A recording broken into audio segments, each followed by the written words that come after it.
amorzinho, seja bem-vinda ao vídeo de hoje. E que eu tenho um crush no Vegeta não é novidade pra ninguém. Eu tenho ciúme da Bulma com o Vegeta, apesar de achar ela uma mulher 10 de 10, inclusive eu já falei sobre aqui no canal.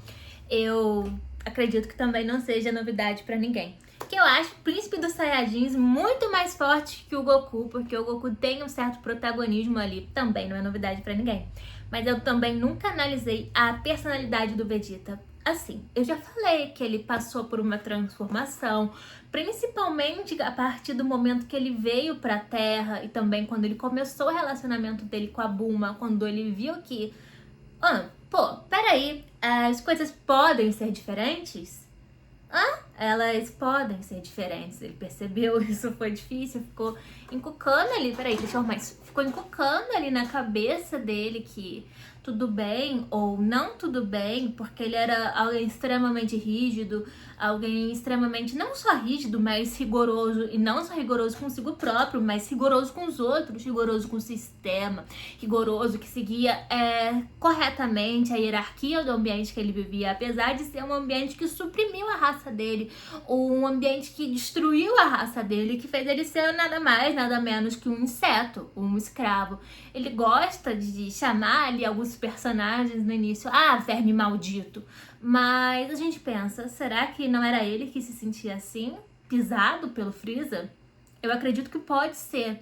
Ele se sentia suprimido, se sentia completamente diminuído. Por isso, personagens muito arrogantes, muito seguros de si, muito individualistas e independentes, costumam, de alguma forma, por algum motivo, motivos diversos, cada um, né, por um motivo diferente, se sentirem suprimidos pelo ambiente que vivem. E o Vegeta é um daqueles personagens que se sentia suprimido. Então, de acordo com as tendências de D&D, onde os personagens podem ser bons, maus, podem ser neutros, podem ser caóticos, podem ser leais, eles podem ser várias coisas. Depois você estuda um pouquinho, eu trago aqui no canal sobre as tendências de D&D, como ela avalia e classifica a psique das pessoas e dos personagens. Inclusive você pode até fazer um teste para saber qual tendência de D&D, Dungeons and Dragons, você seria. Pesquisa na internet que tem, você vai se divertir fazendo. Qual dessas personalidades seria a do Vegeta? Como eu falei, ele é alguém completamente rígido. Ele é alguém que perdeu tudo, pelo menos lá no início. Ele perdeu a identificação com a raça dele. Ele perdeu a família dele. Ele perdeu o status e a posição social dele. Ele perdeu o poder aquisitivo dele também. Quer dizer, ele era alguém bem de vida, mas não o príncipe dos Saiyajins, como de fato ele nasceu para ser. Imagina você ser esperado para ser um rei, para ser um conquistador de universos, de planetas, para ser o mais forte entre os seus, e de repente você é como se fosse não um CLT, muito pior que um CLT, muito pior. Ele é um escravo do Freeza. Basicamente, não é dito com todas as letras, mas é como se ele fosse um escravo do Freeza.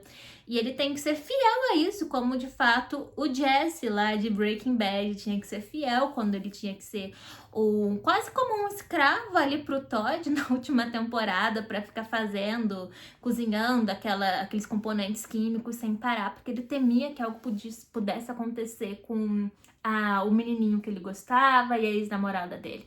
E eu vou te contar, a situação do Vegeta era pior que a do Jesse. Apesar dele não infringir dor física em si próprio, né? Os castigos serem por conta das consequências do próprio trabalho, a luta e tudo mais, essa questão de ser mais forte. Ele vivia em total vazio, em total abandono. Ele não conhecia direito o que era ter amizade. É claro que ele tinha amizades superficiais no ambiente de trabalho, como de fato a maioria das pessoas tem. Mas ele não sentia o calor de existir, sabe? Então, tudo isso fez ele se tornar um personagem neutro, alheio, apático, mas ali quando ele conhece a Bulma, quando ele começa a se relacionar, apesar de, entre aspas, ele ser o rival do Goku, ele também é o melhor amigo do Goku, tudo isso dá um senso de comunidade pra ele, e costuma ser... dá um senso de comunidade para ele, também um senso de pertencimento para ele. E tudo isso faz com que todos aqueles preceitos dele ser um príncipe, dele ser alguém esperado, por ele ser alguém forte, sejam aflorados da melhor forma possível, transformando ele em alguém completamente leal. Ele é completamente leal a Bulma. Ele é completamente leal aos preceitos dele depois de um certo período ali no anime. Ele é completamente leal em proteger a Terra, que é onde a família dele se encontra. Então a gente pode falar que com certeza o Vegeta é o príncipe dos Saiyajins. E ele é leal e neutro. E aí, amorzinho, você concorda com a minha classificação? Sim ou não? Deixa aqui pra mim nos comentários, tá bom? Porque eu vou estar muito afim de ver o que você espera. E também, se você quer alguma classificação de outro personagem, inclusive do universo dos jogos, que eu vou gostar muito de trazer pra você, tá bom? Um beijinho e até a próxima. Tchau, tchau!